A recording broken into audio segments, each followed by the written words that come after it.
taking spirituality into consideration when people have a adverse reaction to alcohol, let's just say, right?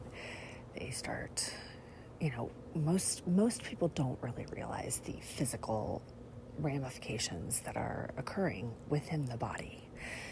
So we are made to believe that when our body starts acting out of control, that it's somehow, again, like, get control of yourself. There's something wrong with you. And then, of course, if something really horrific happens, do I need to name off other horrific things? I mean, there's a wide spectrum that could be horrific in any household, in any lifestyle. So when something horrific happens, and it tends to then leak into the following hours, days, weeks, and months, and years, that incident, in that moment of feeling that deep, like, oh, fuck, I did something wrong. I am now in trouble, and and part of that is coming from our own soul. It's coming from our own inner soul, but not from a shame place, not from like you're bad. It's like, hey, this substance doesn't work for us. Do you see what it just did? And let's not do that anymore. But we don't listen to that. We're not taught to listen to that voice on any other topics. So why would we listen to it on this one?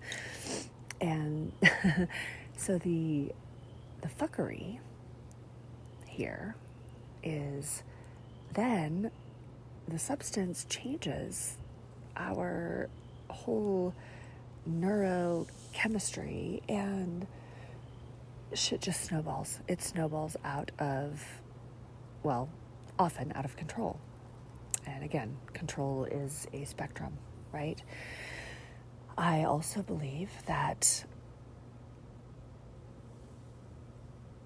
this notion that the drinker is broken. I am going to dedicate a good portion of my mission to ridding society of the word alcoholic. Get rid of that fucking label. We don't label all of our other afflictions, addictions, desires. Let's get rid of the labels, okay? So, when you drive a car and you're sitting in traffic, that creates road rage. There's something going on inside of the mind and the body that's getting triggered by that. But those are the tools. You have to have a car, and you have to be in the car with the car driving with other people around you, typically to have road rage, right?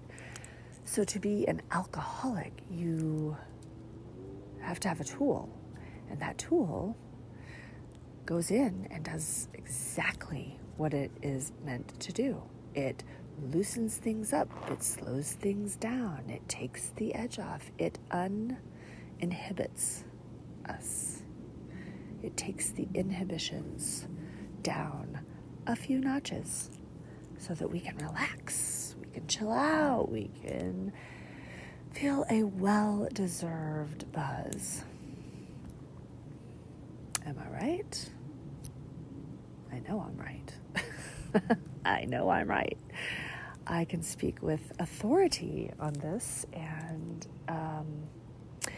again, nobody has to agree with me on this, but I'm just going to keep saying the same messages, probably not repeating it verbatim, but it's going to come out of me over and over and over and over again, and I'm tying together how alcohol it masks our true selves. It ruins our intuition. It completely destroys our confidence in creating our imagination. Now, I'm not saying you can't be creative. I'm not saying that you can't have intuition. I'm, again, speaking for myself that it masked it. And I think the mask was a lot thicker than I even ever imagined. We even call drinking liquid courage. Like, I'm going to take some of this and then I'm going to feel courageous. Well, the problem is when that wears off, it's like you got to tap into your own resources, and we're not taught how to tap into our own resources. We're taught to outsource our tapping in to teachers and to bosses and to others, to wives, to husbands, to parents, to institutions, So, yeah, tapping in. Okay. The mask for spirituality, the mask for self-awareness, the mask for raising consciousness, the mask to living out our dreams, the mask to being who we are not. The liquid courage is the prescription for living a prescribed life. And a prescribed life to me is one in which it's just handed to us. We are expected to follow the certain dynamics within our family structure that are passed down to us, and oftentimes making those difficult compromises eats away at our soul. It eats away at our intuition, because truly intuition is our self. And if we are betraying ourselves by doing something that we do not want to be doing in order to please someone else, other things, it's a betrayal. It's a little betrayal on our hearts, and our intuition starts to fade. And there comes the shadow. The shadow, then, it's just the mask. It's the dim. It's the dimming of the light of the true nature. And so when we want to do shadow work,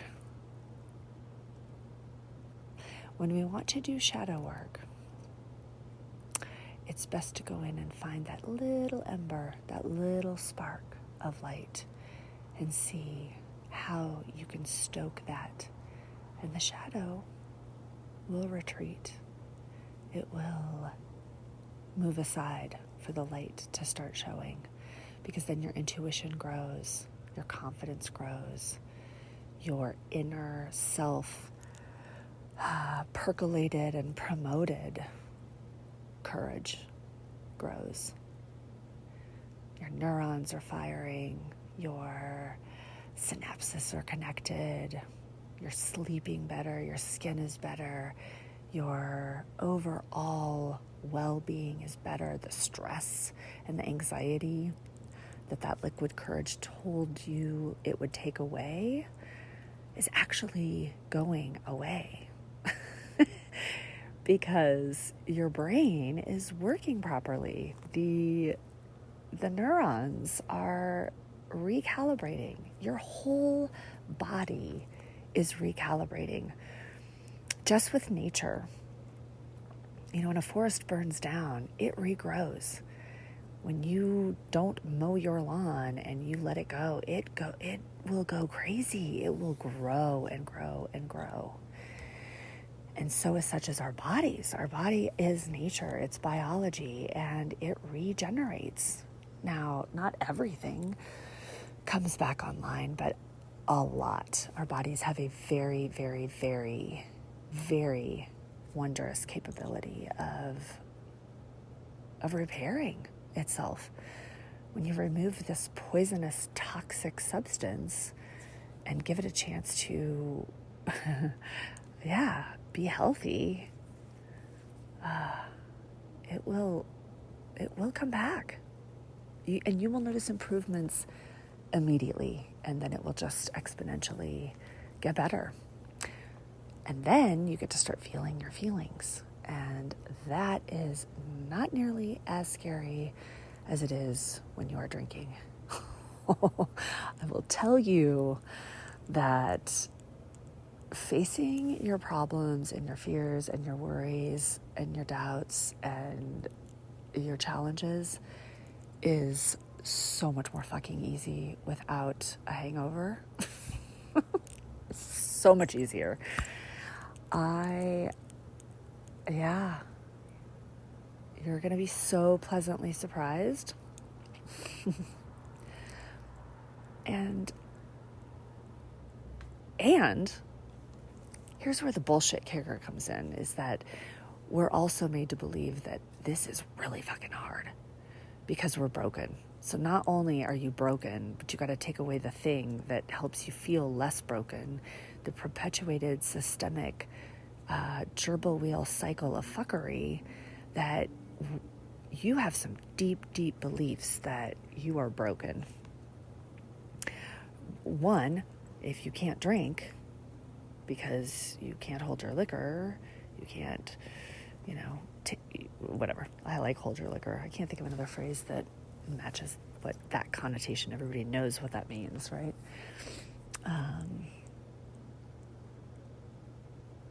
You can't hold your liquor. There's something wrong with you. You're broken.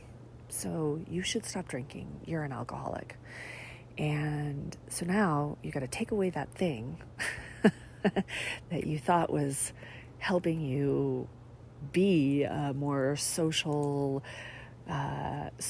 adept, sophisticated, intellectual person, because that's what all the ads, everybody's having such a fucking good time with this. What is wrong with me? Why can't I manage my alcohol? Now I'm a fucking alcoholic and I can't take anything because I'm broken and something's wrong with me, and I gotta try to muster myself out of this fucking hole. Good luck. I mean, let's not do it that way. I mean, if you want to try it that way, go for it, but I don't suggest it. That is outsourcing beyond belief. You are not broken because you drank poison. You are not broken. The poison amplifies the little traumas that happen within you, within us, within all of us. As children, we all experience some sort of trauma. And trauma can be just as simple as a sibling being born. Trauma can be a lost Lego under the seat and a parent really just doesn't give a shit, and it's right there, but no one can reach it. Your favorite doll accidentally got donated and no one can find it and it's gone forever. You accidentally walk in on a fight, or you walk in on something and someone is like, get out of here, How scary is that for a little kid? Yeah.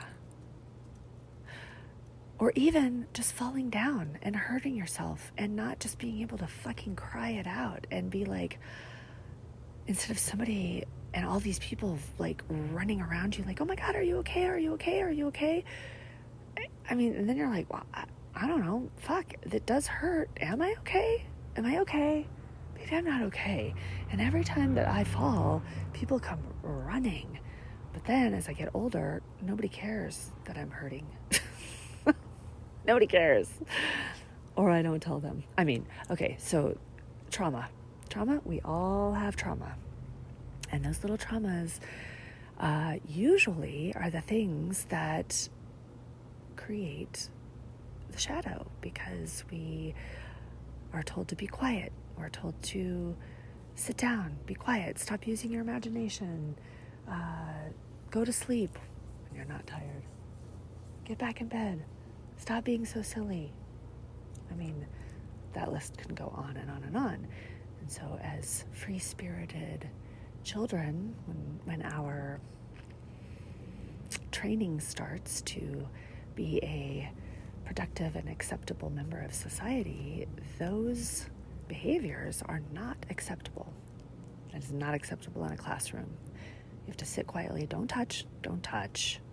Do not touch things. Don't visit with your neighbor. Don't be too loud. Don't be too soft. Engage, but don't interrupt. Stand in a line. Oh my gosh, what are all the little symbols now? And listen, I'm not bagging on teachers. I am not bagging on teachers at all. I fucking love teachers. They're just following along and they're miserable as fuck, I'm sure. I know many that are miserable as fuck, and they are hopelessly devoted to hoping things would change in education. But let's not go down that rabbit hole. Trauma. So alcohol, the promise and all the advertising and the marketing and the social media and, everything around us, restaurants and cocktails and mocktail bars and sporting events and everything is mocktails, rosé, whiskey tasting, pairing. I mean, the list is endless on where and how you can consume this substance.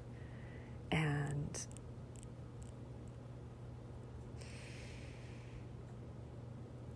yeah, we're told that it's good. It's good for us. It's good for you.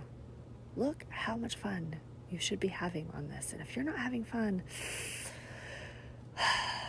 you should go over here and stand in that line, keep coming back, and admit that you are powerless. You are broken. While the rest of us over here are pretending like we're having a great fucking time. And meanwhile, people are, let's just say a small percentage of people are having an actual real fucking amazing time with alcohol. Doesn't impact their lives at all, doesn't have any sort of negative effects. I mean, awesome. Fuck yes. Great. What an amazing tool to relax. Because again, I'll come back to all of my other points too, is that we are trying and desiring pleasure. And pleasure comes from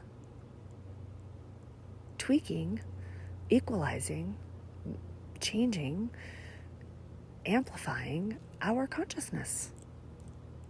So, yeah, alcohol is a great fucking tool for that. It works. It works almost immediately. I mean, it works. Takes the edge off right away. So trying to figure out and tweaking how to make that work for you when behind the scenes it's like the little gremlins taking apart the airplane wing. It's in there like, all right, disconnect these synapses and replace it with high levels of this and reduce these levels because alcohol is adding all of this, and then let's turn on the craving. Let's turn on the tolerance. Let's turn on the dependence. Let's turn on the agitation. Let's turn on that list goes on and on and on and on and on and on and on. Oh, well, let's turn off the memory. Let's turn off the cognition. Let's turn off good choices. And good choices, when your inhibitions are lowered,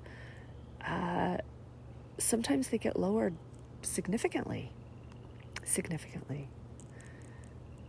And sometimes the choice isn't even ours at that point. It really is not. And I know people are like, oh, because you didn't manage how much you drank, then you made a bad choice and this is all your fault. And someone's like, I don't even remember doing that. Well, see, you're fucking broken. That's your problem. Well, I'm sorry. I drank poison that I bought at the grocery store or the liquor store, or my friends gave me at a dinner party, and everyone else is doing it. Why? I don't know. Okay. I feel like I've come full circle on many, many, many of my topics and woven them together very nicely. Aho.